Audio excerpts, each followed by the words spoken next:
Guys, I'm scared. I think I'm turning OCG. Hell yeah, for making an obscure reference to a song I haven't even listened to. Seriously though, I recently received an up-to-date OCG set file for YVD thanks to a friend of mine. Out of the desire to play around with something that the TCG doesn't have, I decided to try my hand at Jirox. My friend was playing Magoshin Synchro, and holy hell, I was getting destroyed! That deck is so blindingly fast, you don't even know. It never seems to run out of cards either, between spamming Legion, 3 copies of Pot of Avarice, and occasionally Leviathan. Leviathan is incredible for the record, since it means that Magoshin Synchro is the only deck that can consistently use Mind Control to get rid of an opposing level 8 Synchro. The entire time I was getting boned, I was wishing I was packing Royal Oppression, which is the card I want to talk about today. Rather ironic, considering I hate it so much and can't fathom why they decided to print it. Oh well. Royal Oppression has always been a predominantly anti-meta card, and I guess it still is, but the fact that Blackwing's, a tier 1 deck, is actually main decking this card since it hurts the other tier 1 decks more than itself, I'm not sure it would be accurate to label Royal Oppression as anti-meta anymore. Regardless, it's still a rather incredible card that shuts down a lot of the game at no real price.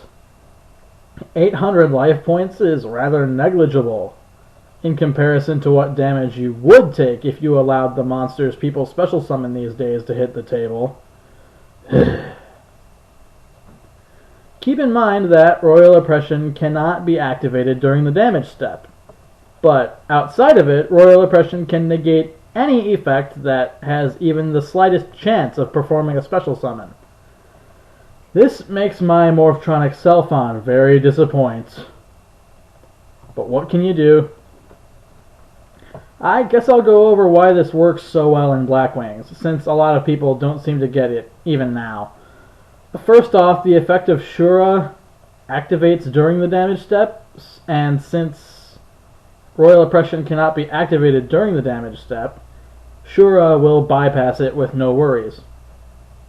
I mentioned this in the Segok video I put up yesterday, but Blizzard will be able to avoid Royal Oppression if you activate both it and the effect of Black Whirlwind, placing Blizzard as Chainlink 1. Aside from Shura and Blizzard, Vayu will also remain unhindered by Royal Oppression. It would be wrong of me to say that Royal Oppression cannot negate Vayu, because it certainly can. However, Vayu removes itself and the targeted Blackwing monster in the graveyard as part of its effect. It is not a cost. That being said, if Royal Oppression negates Vayu's effect, he and the other Blackwings simply remain in the graveyard, which means that Vayu's effect can just be used again. So negating it would be pointless. You also cannot try to oppress the monster Vayu summons because it is not legal to activate card effects in the middle of resolving chains. Yes, I'm probably making your head hurt with all these technicalities, but they needed to be addressed, especially since these are the reasons why Blackwings get away with using oppression themselves. I actually like how they were designed to be able to. Other than that, you generally see Royal Oppression in slow-paced decks, like Monarchs and Gadgets, that want to keep the pace at one they can handle. And I just ran out of things to say about this dumb card, so I hope you don't mind that I'm just gonna quit while I'm ahead. Later, guys.